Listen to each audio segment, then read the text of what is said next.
Welcome to the Slop Temple. We pray this video helps. Start by inspecting the one-way bolt head and surrounding fastener area carefully. Confirm the bolt head is one-way by testing rotational resistance both directions. Measure the bolt diameter and choose drill bits like 1/8" or 3/16" accordingly. Clean rust and debris with a wire brush to expose metal clearly. Clamp or secure the workpiece to prevent movement under drill torque. Wear eye protection and gloves, and keep a fire extinguisher nearby for welding or grinding steps. Center a pilot hole using a 1/8" bit through the bolt head slowly. Use cutting oil and low speed to reduce heat and bit walking. Switch to a left-handed drill bit or a bolt extractor, size to the bolt diameter. Turn the extractor counterclockwise to bite and back the bolt out using steady controlled force.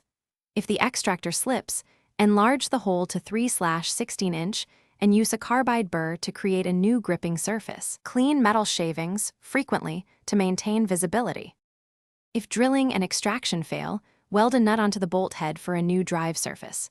Allow welded metal to cool slightly and then turn the nut with an appropriate socket and breaker bar. For thinner heads, cut a slot with a Dremel and remove with a wide flat screwdriver and steady torque. Consider bolt extractor sockets or specialty removal kits rated for 3/8" bolts when applicable.